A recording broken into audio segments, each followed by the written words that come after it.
Welcome back to another BD Outdoors Sportboat Roundup. My name is Tony and I give you weekly updates on what's new and what's been working on the boats here in San Diego. Although we are experiencing springtime La Nina weather, your full day to multi-day boats have been putting in some work to find those bluefin. This week we saw the Polaris Supreme come back with continuous limits of bluefin on multiple trips, limits of bluefin on the Pacific Queen's day and a half, and limits of bluefin on the new Loam, anywhere from 20 to 60 pounds with a few standouts in the mix. The Shogun returned from a day and a half trip that included bluefin, yellowtail, and even Opa. Full day boats have had their share of bluefin and have had luck with kelp patty yellowtail.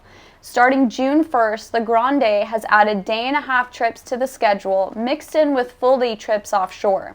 The Liberty in San Diego will continue to run full day trips, so make sure you check your calendar and reserve your spot. What has been working during the day for bluefin has been sinker rigs and knife jigs from 150 to 300 grams. Here are some go-tos that your deckhands highly recommend you bring on your next trip.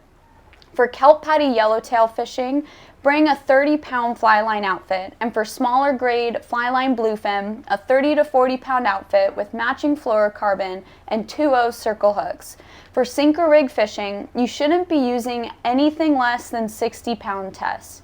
Make sure you have anywhere from 6.5 to 12-ounce torpedo sinkers, rubber bands, and 2/0 to 3/0 circle hooks for your deckhands to set up for you.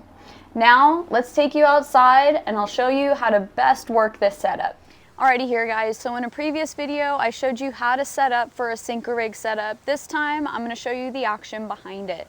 So to start, I've got an 8-ounce weight on. You basically want to start off with something in the water that gauges the current. So if you drop down and you see that your line is flagging out at least 45 degrees away from the boat, you want to wind that in, get a heavier sinker on, change your bait, and restart.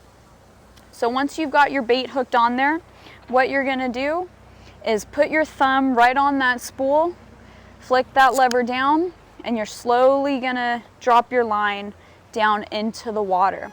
So if the captain says he sees fish at 200 feet, you want to make sure you're going past 200 feet, again hitting those different zones in the water column. So rather to go through and past that zone where he's seeing fish rather than never hit it at all.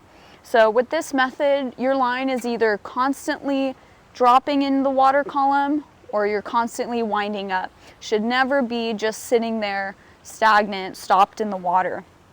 So again, once you're at, say, 200 feet, drop down past 200 feet, flick that lever up, and now you're slowly winding it all the way up. This is a very active style of fishing, very effective style of fishing, and very successful at it as well.